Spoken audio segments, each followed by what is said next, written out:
This week's Parsha Teitzey talks about the Ben Sorer Umareh, the stubborn and rebellious son. At first glance, the first question to ask is, what did this boy do to warrant receiving the death penalty? True, he might be wild now, but most young boys start off wild and later on settle down, becoming upright citizens of the world. And truthfully, if he really was a gangster at such a young age, wouldn't his parents be afraid to even bring him to court in fear of what he might do to them? In light of these questions, Rav Yitzchak Shmuel Reggio comments that this Ben Sorer Umareh is not actually punished for who he is right now, but for what he might become in the future. But isn't this idea against the Torah?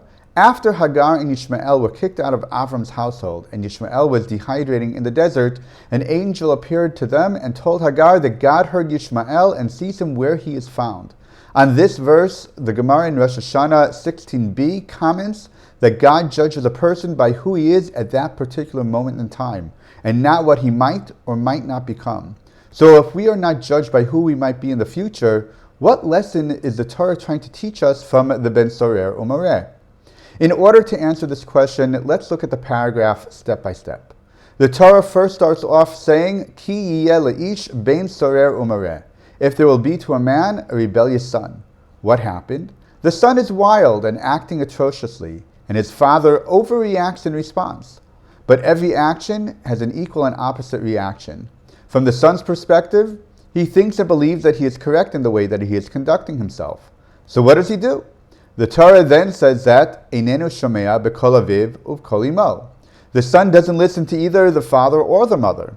In response to his reaction, the mother now joins in with the father against the son. But it doesn't stop there. Each parent continues to incite the other, causing their anger at their son to increase. They are disappointed in him and try to change him into how they think he should be. So, v'yisaru oto. They rebuke him, they punish him, but nothing they do seems to work as he continues to ignore them. So what do his father and mother do?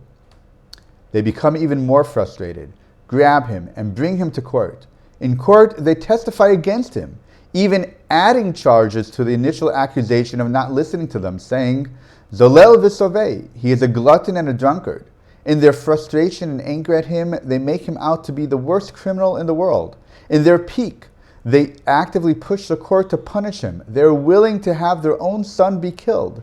After the sentence is carried out, the Torah ends the paragraph saying, V'chol Yisrael yishma'u v'yira'u, and all Israel shall hear and be afraid. Why and for what does Israel need to hear and be afraid? All of Israel needs to be astonished and aghast that both a mother and a father can incite and collude with each other to have their son, their own flesh and blood, put to death. Furthermore, even if the parents are extremely angry with their son, how is it possible that a court of Israel made up of 23 judges would agree to go along with this? Something is very wrong.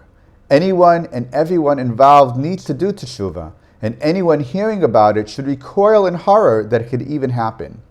Reframing the case, the lesson of the Torah is not about what to do with a son such as this, but how is it possible that the parents, with the approval of the court, would be willing to put their own child to death?